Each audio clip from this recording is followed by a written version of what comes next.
Oke, dan di sini untuk skor Antutu dari Poco F3 dan juga Poco X3 GT hanya selisih sekitar 100 ribuan aja. Dan ini saya tes pada versi Antutu yang sama. Jadi buat kalian yang mungkin lagi bingung mau ambil Poco X3 GT atau Poco F3 di tahun 2023 ini, masih worth it kah? Atau mending lirik yang lain yang lebih baru? Dan apa saja untuk perbedaannya? Mari kita bahas.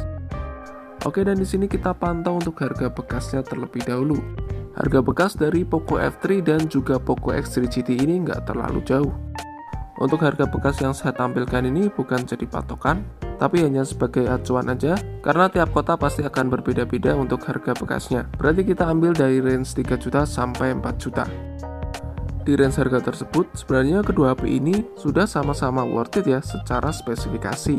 Namun untuk secara desain, kalau kita pilih salah satu, saya lebih suka yang desain dari Poco X3 GT ya.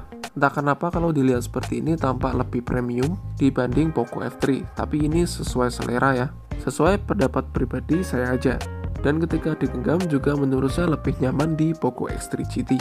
Meskipun lebih tipis bodi Poco F3, tapi secara genggaman lebih nyaman digenggam di Poco X3 GT.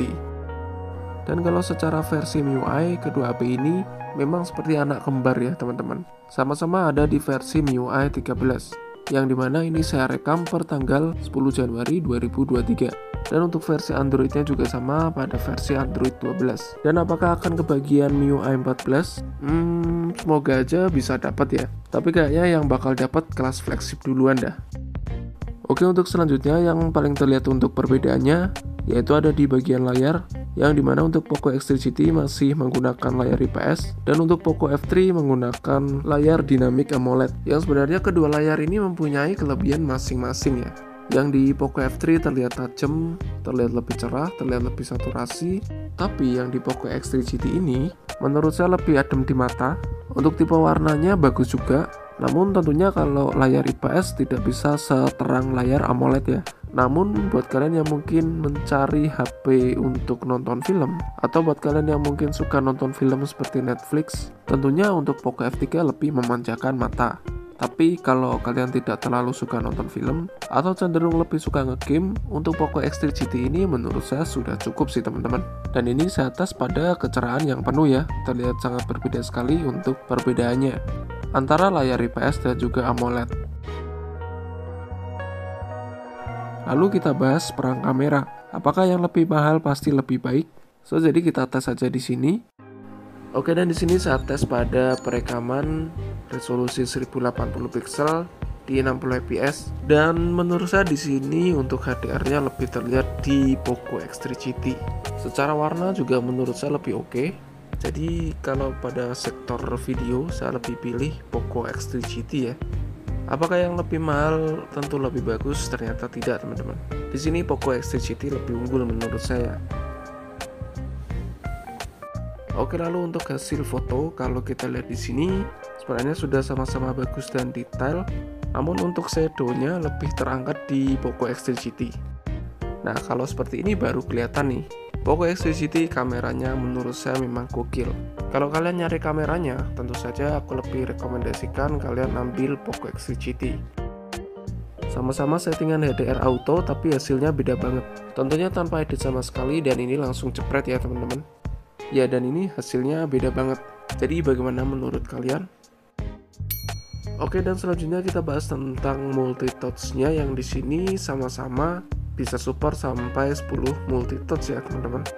Tapi menurut saya di sini untuk perbedaannya, dari pengalaman saya untuk respon sentuhannya saya lebih suka di Poco F3 karena menurut saya lebih gesit aja, lebih cepat untuk meresponnya. Meskipun hanya terlihat sepersekian detik, tapi tentu saja menurut saya layar AMOLED lebih bagus ya.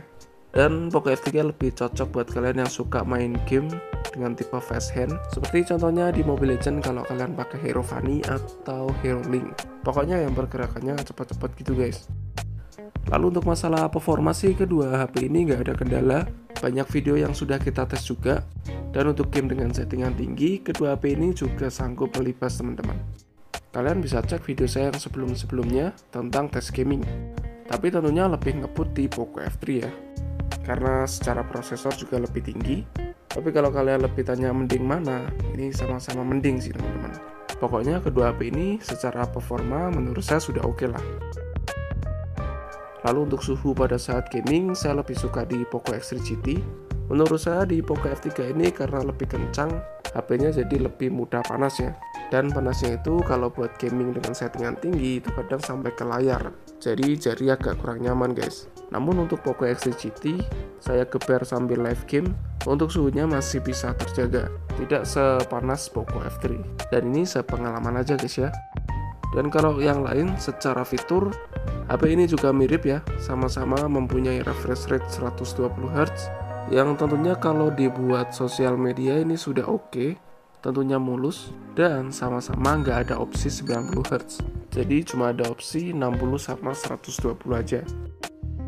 Dan untuk fitur NFC-nya juga ada, sama-sama komplit ya. Fitur Dolby Atmos juga ada teman-teman. Infrared untuk remote TV dan lain-lain juga ada teman-teman. So sebenarnya kedua HP ini kembar tapi beda ya guys ya. Dan sudah sama-sama 5G juga guys. Jadi untuk jangka panjang ini sudah oke. Oke, jadi kita masuk ke dalam kesimpulan. Jadi di tahun 2023 awal tahun ini kedua HP ini menurut saya masih sama-sama oke. Di range harganya antara 3-4 juta. Tapi mungkin jika kalian ada dana lebih, saya lebih merekomendasikan ke Poco F4 sih. Atau kita tunggu aja nanti di tahun 2023 ini, siapa tahu akan keluar yang lebih menarik.